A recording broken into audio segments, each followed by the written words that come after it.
Une meute de loups est assez forte pour abattre un énorme cerf. Les prédateurs pensaient qu'une proie comme un âne sauvage se rendrait rapidement. Mais les loups ont clairement sous-estimé leur adversaire. L'âne s'est révélé être un combattant incroyablement têtu, entraînant les loups dans une poursuite prolongée, faisant preuve d'une endurance remarquable. Lorsqu'un loup a finalement attrapé l'âne, serrant ses mâchoires sur sa gueule, la créature à sabots n'a pas abandonné. Au contraire, l'âne a utilisé la douleur comme stimule, en donnant de puissants coups de sabot au loup. L'herbivore a cruellement mis à terre le prédateur, lui a couru dessus et a continué à fuir en repoussant les autres attaques. Nous vous présentons d'autres cas où les ânes ont prouvé qu'il ne fallait pas les sous-estimer.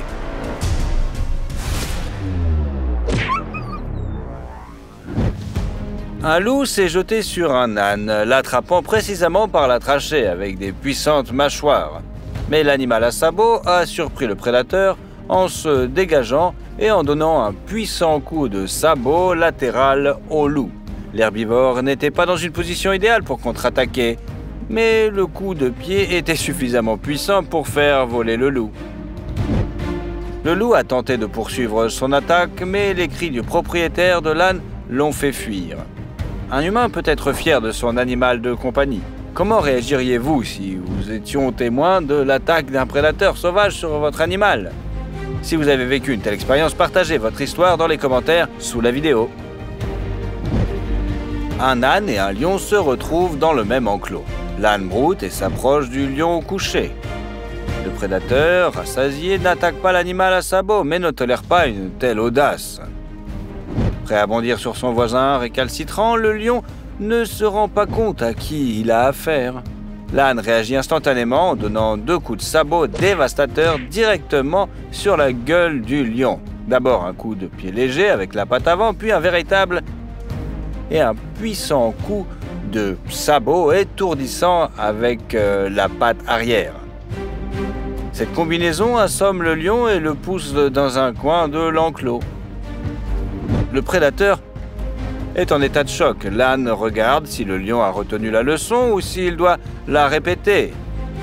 Le lion s'assoit docilement dans un coin. L'âne s'écarte. Une telle bravoure de la part de la créature à sabots mérite votre j'aime, n'est-ce pas? Ici, 2 ânes broutent paisiblement dans un enclos. Difficile de dire s'il s'agit d'une erreur tragique ou d'un sabotage intentionnel, mais une troupe entière de lions a été relâchée parmi les animaux. Les ânes ont tenté de s'enfuir, mais ils ont été littéralement submergés par une vague vivante d'énormes prédateurs. Étonnamment, même dans un rapport de 1 à 5, les ânes n'ont pas immédiatement succombé à la pression des énormes panthères.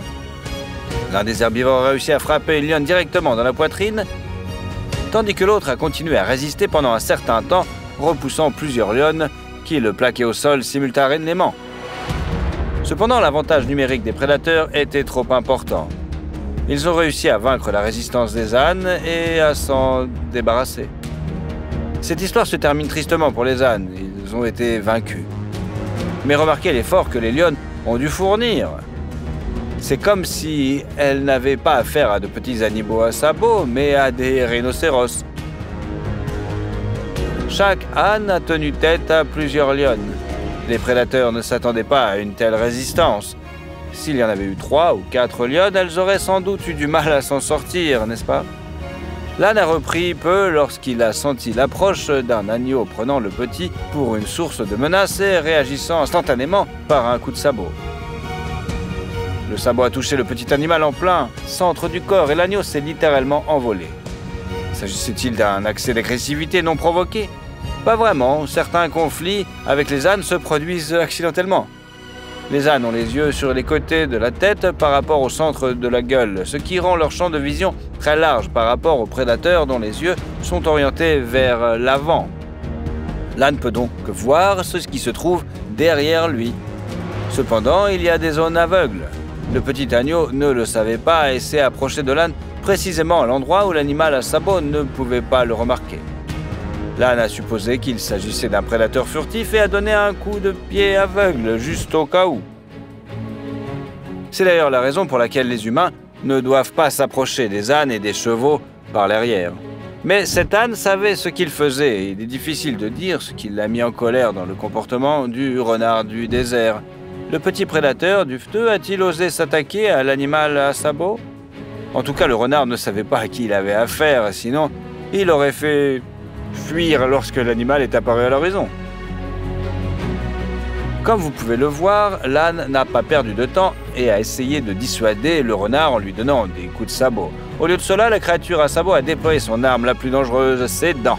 Le renard a d'excellents réflexes et esquive généralement facilement de telles attaques. Cependant, l'âne a agi trop rapidement et le renard a sous-estimé son adversaire. Le petit prédateur s'est donc retrouvé entre les mâchoires du redoutable herbivore. Cet âne domestique, habitué à la protection de l'homme, n'a pas été adouci par la vie et fait preuve d'une férocité inattendue. Enragé, l'animal à sabots jette le pauvre renard dans sa gueule comme un chiffon.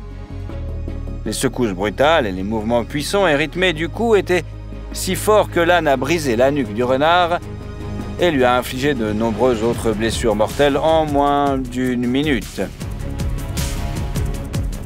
Il est difficile de dire d'où vient une telle cruauté.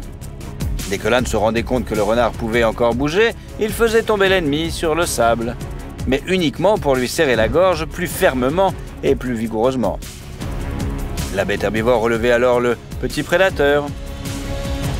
La force de morsure de l'âne, combinée à ses secousses intimidantes et à son désir persistant d'en découvrir avec l'ennemi, a fait du renard un simple jouet brisé dans les mâchoires de son adversaire.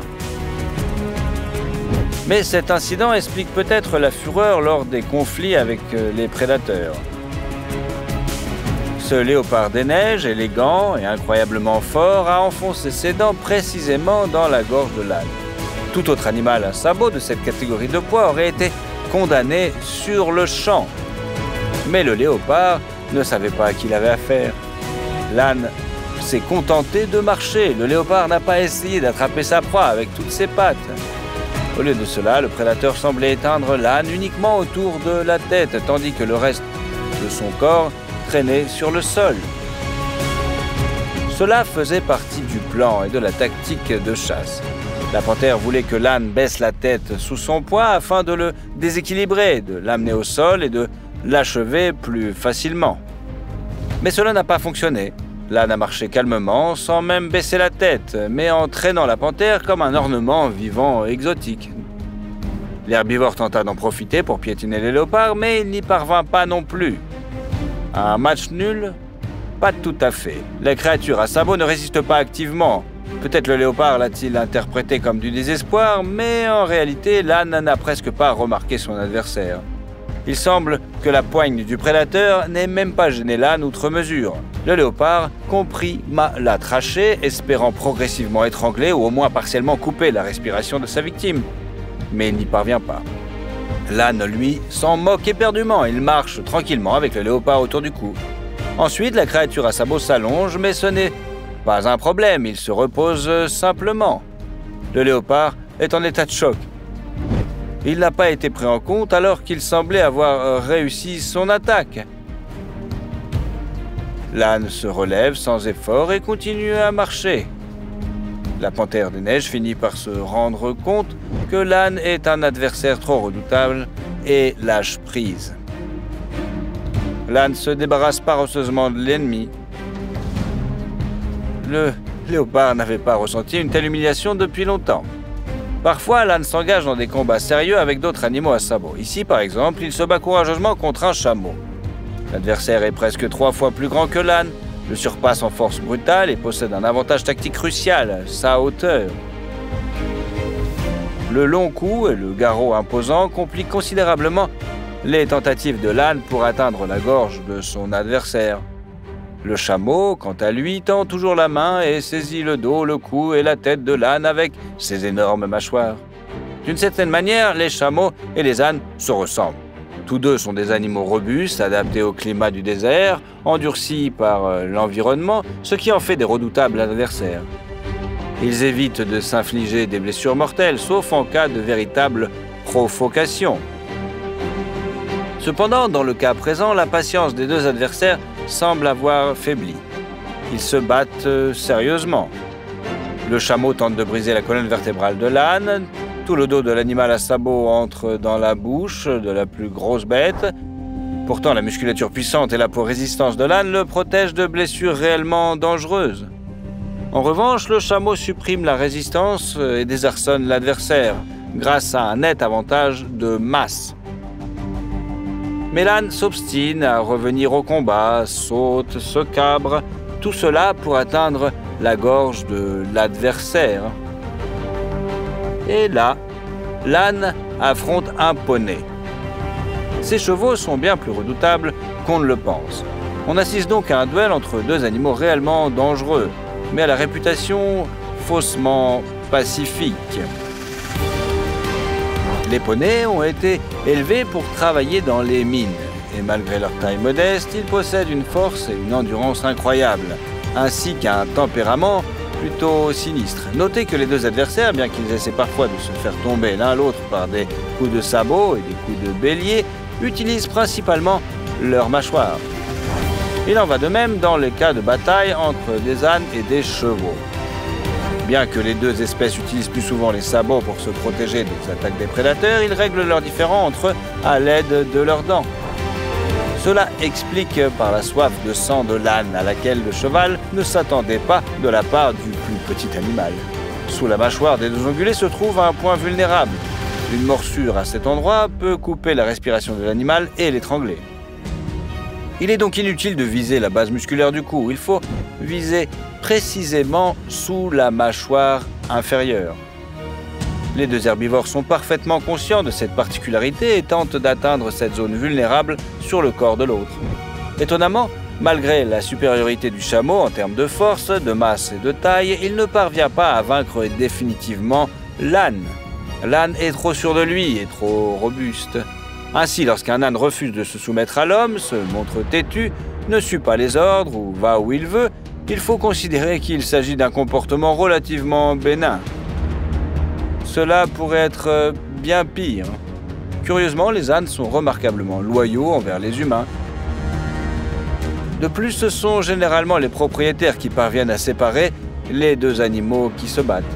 Entre eux, les ânes se livrent également à des batailles désespérées. Ils peuvent donner des coups de pied et se battre avec leurs sabots, mais en cas de conflit vraiment intense, ils ont encore recours à leurs dents. Ils frappent non seulement à la gorge, mais aussi à un autre point vulnérable du corps de l'adversaire, les organes génitaux. Si l'âne parvient à mordre cette zone, il inflige non seulement une douleur atroce, mais il peut aussi blesser mortellement son adversaire, bien sûr.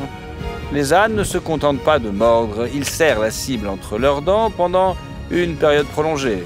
Terrifiant, non? Ils visent cette zone non pas par cruauté, mais pour des raisons tactiques. Le corps de l'âne est très robuste et il n'est pas facile de trouver un endroit où frapper. Cependant, endommager de gros vaisseaux sanguins près de la surface de la peau, dans la région de l'aine, pourrait être fatal à l'adversaire avant l'arrivée de l'aide médicale. Bien qu'il n'ait pas atteint cette zone dans le cas présent, l'agresseur a tout de même saisi son adversaire par les pattes arrière. L'âne a réussi à soulever les deux membres postérieurs de l'ennemi, lui faisant exécuter une danse intimidante. L'âne victime ne s'attendait pas à une telle cruauté, mais maintenant il ne se frottera plus à un tel adversaire, c'est sûr. La tactique consistant à porter des coups dangereux aux endroits les plus sensibles est souvent utilisée contre les chevaux. Atteindre leur gorge est un défi, mais la queue est une autre affaire, bien sûr. C'est plus simple, la taille de l'âne est idéale pour porter un coup rusé à cet endroit. Un cheval effrayé pourrait paniquer et s'enfuir devant un âne 2 fois plus petit que lui pour éviter de graves blessures. Un âne peut, à l'improviste, faire preuve d'une telle malice et d'une telle agressivité qu'un seul avertissement suffirait. Ici, l'âne ne fait rien. Il ne frappe pas le cheval, ne lui donne pas de coups de pied et n'essaie pas de le mordre. Cependant, grâce à son langage corporel, le petit animal à sabots communique clairement une simple pensée à la plus grande créature des deux. Si le cheval ose toucher l'âne enragé, un seul d'entre eux verra le lever du soleil. Le cheval ne s'attendait pas à un avertissement aussi agressif. Il voulait simplement lui dire « bonjour ». Heureusement, le grand animal a compris les conséquences potentielles d'un comportement persistant. Le cheval a reculé, tout simplement effrayé. Que pensez-vous de la tactique de cet âne? Bien que les ânes aient la réputation d'être des animaux incroyablement têtus, ils présentent également plusieurs vertus. Par exemple, ils sont patients. Ici, un chien déjeunait à côté d'un âne. Bien que les chiens n'apprécient généralement pas que d'autres animaux s'approchent de leur gamelle, ils ont eu tort de se montrer grossiers envers leurs compagnons à sabots. L'âne n'avait pas l'intention de prendre la nourriture de son voisin et souhaitait simplement passer du temps à côté de lui. Cependant, le chien n'a pas compris les motivations de son ami et a commencé à s'énerver. Le chien, se souvenant peut-être de ses ancêtres prédateurs, a décidé d'affirmer sa domination. L'âne a toléré ce comportement pendant un certain temps. Le chien a pris l'amabilité de l'âne pour de la faiblesse et a continué à le mordre légèrement et à l'intimider de temps en temps. L'âne a tenté une réconciliation, mais le chien n'a pas compris à qui il avait affaire. En réalité, l'âne aurait pu facilement faire face à un tel adversaire si il l'avait voulu. Finalement, le chien s'est emporté, a trop cru en sa force et s'est éloigné de la gamelle, manquant de s'en prendre à la gueule de l'âne. L'âne en a eu assez, il s'est retourné, a donné un coup de sabot arrière à la tête du chien, tout simplement. L'herbivore fit mouche une deuxième fois et le coup fut dévastateur. Le chien s'est écrasé la tête contre le mur et s'est presque effondré sous les pieds de l'âne. Maintenant, il ne sera plus insolent. Parfois, même les cochons domestiques peuvent se montrer agressifs et attaquer leurs voisins des fermes. Cela peut sembler amusant, mais les cochons sont réellement dangereux quand même. Ils sont très massifs et une épaisse couche de graisse sous-cutanée leur offre une excellente protection. Cependant, ce sanglier s'est manifestement trompé de cible. De plus, l'âne a compris qu'il serait vain de donner des coups de pied à l'intrus. Au lieu de cela, la créature à sabots saisit la nuque du cochon avec des dents puissantes et le souleva l'adversaire du sol. Le cochon ne s'attendait pas à une telle résistance et a poussé un cri de désespoir dans la cour. Ce sera une bonne leçon pour d'autres fauteurs de troubles potentiels. L'âne n'a pas lâché prise pendant longtemps. Son coup est beaucoup plus fort qu'il n'y paraît. Le sanglier, plus massif, le cochon n'a donc pas pu se libérer de la prise. Il a dû attendre que l'âne ait assez joué, qu'il ait apprécié la punition et qu'il l'ait tout simplement relâché. À l'avenir, le cochon n'osera plus défier un tel adversaire. Les hyènes ont encerclé l'âne lors d'une chasse nocturne. Ces dangereux prédateurs sauvages menacent même les lions et les léopards. Les hyènes peuvent sembler maladroites, mais elles se déplacent très rapidement. Leur arme principale est leur mâchoire. La morsure d'une hyène brise littéralement les os. Il semble que si une meute de prédateurs peut venir au bout d'un lion, elle pourrait rapidement maîtriser et mettre en pièces un simple âne. Mais les hyènes ne savaient pas à qui elles allaient affaire. L'âne s'est avéré être un combattant incroyablement coriace. Il a immédiatement remarqué l'approche des prédateurs, mais contrairement à beaucoup d'autres animaux à sabots, il n'a pas paniqué et n'a pas songé à battre en retraite. Les hyènes se sont tout de suite arrêtées. Apparemment, elles avaient reçu leur lot de coups et avaient compris que si on ne les craignait pas, ce n'était pas un cadeau, mais plutôt un piège. En effet, l'âne enragé lança une attaque sur plusieurs hyènes à la fois. La créature à sabots les dispersa facilement, comme Superman dispersant des voyous indisciplinés dans une rue. Les hyènes ne s'attendaient pas à une telle résistance, mais elles ont sagement décidé de garder leur distance avec cet adversaire. Si vous pensez que l'âne bluffe lorsqu'il attaque les prédateurs et que quelques hyènes pourraient facilement le maîtriser, vous vous trompez. En réalité, ce n'est pas l'âne qui était en danger, mais les prédateurs. C'est leur supériorité numérique qui les a sauvés. Des caméras ont filmé plusieurs cas dans différents pays où une hyène a attaqué un âne seul. Même les animaux domestiques à sabots se sont révélés suffisamment forts pour opposer une résistance puissante. De plus, l'âne a tout simplement défoncé la hyène, la transformant en un prédateur dangereux et redoutable, en un semblant de chasseur pitoyable, digne seulement de sympathie, ou de peine, ou de pitié. Une hyène attaque un âne, mais le corps de l'animal à sabots est très dense, avec une fourrure épaisse et résistante, et une peau solide. Naturellement, le prédateur cherche le moyen le plus commode d'attraper sa proie avec ses dents, en visant généralement la queue. Mais la hyène ne sait pas qu'aujourd'hui, c'est elle qui est la victime. L'âne pivote rapidement et attrape la hyène avec ses propres dents. Ce prédateur n'a pas l'habitude de se battre avec ses pattes et compte précisément sur ses mâchoires. Lorsque l'âne attaque un animal plus petit, il le saisit habilement et sûrement avec ses énormes dents au niveau du cou, de l'oreille ou du crâne. Au départ, on pourrait penser que l'herbivore ne pouvait que donner un coup de dent à la hyène, mais il n'en est rien. Il s'avère que la morsure de l'âne est beaucoup plus dangereuse. La hyène ne s'y attendait pas. L'âne a saisi l'adversaire par le haut de manière à empêcher la hyène de se dégager et de contre-attaquer. Ses mâchoires n'ont pas pu atteindre l'ennemi et le prédateur s'est retrouvé piégé. Il est totalement démuni car la hyène n'a pas l'habitude de se battre avec ses pattes. De plus, l'âne surprend par sa grande force. Il soulève la hyène sans effort. Les pattes avant du prédateur ne touchent plus le sol et sa tête est fermement prise dans la poigne de l'âne. Le secret de formidables morsures de l'âne réside dans son régime alimentaire. Ces animaux appartiennent à la faune semi-désertique et désertique car ils sont herbivores. Dans les conditions climatiques rigoureuses des régions arides, la végétation n'est pas luxuriante et succulente, mais plutôt incroyablement coriace, dure et piquante. L'âne consomme volontiers des épines que 90% des autres herbivores ne pourraient pas supporter.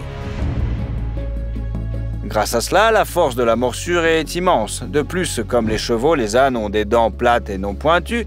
Ils ne coupent donc pas la nourriture pendant le pâturage, mais la broient comme un étau industriel. Il s'agit en effet d'une véritable pince industrielle. Le caractère cruel et désertique des ânes les pousse à déployer leur arme au moindre signe de menace. La hyène ne savait tout simplement pas à qui elle avait affaire. L'âne a non seulement complètement neutralisé sa capacité d'attaque, mais il l'a pratiquement immobilisée. Le cou est une zone sensible pour de nombreux animaux, et la zone adjacente contient de gros vaisseaux sanguins et des vertèbres cervicales. Une attaque dans cette région inflige une douleur intense à la hyène, paralysant littéralement le prédateur. De plus, les blessures potentielles sont importantes. Remarquez les mouvements brusques et saccadés de la tête de l'âne qui serre l'ennemi dans ses mâchoires.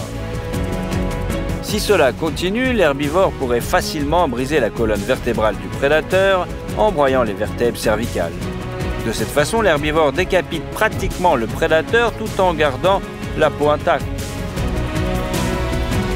L'âne n'aime pas se salir, donc d'une certaine manière, l'âne épargne l'adversaire.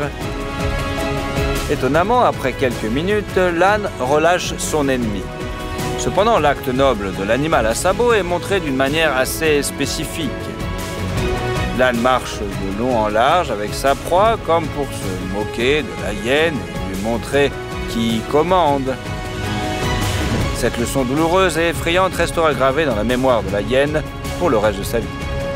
Étonnamment, un âne ordinaire se révèle être un combattant plus redoutable et plus redouté que n'importe quel guépard. De plus, si nécessaire, l'âne peut utiliser ses sabots pour piétiner la hyène. Avec de puissants coups de pied, de sabots, un âne petit mais fort et compact peut projeter un grand prédateur en déviant l'attaque sous un angle dangereux. Et s'il saisit la hyène par l'avant et commence simultanément à la piétiner ou à lui donner des coups de sabot, il se transforme en bourreau pour l'ennemi impuissant. Vous ne vous attendiez pas à ressentir de la pitié et de la sympathie pour la hyène, n'est-ce pas? Ou peut-être pensez-vous que le prédateur ne laissera pas cette créature à sabot tranquille et que vous préférez donc que l'âne finisse le boulot? Faites-nous part de vos réflexions dans les commentaires, nous sommes curieux de connaître votre opinion. Et partagez vos impressions sur les qualités de combattant de l'âne en général.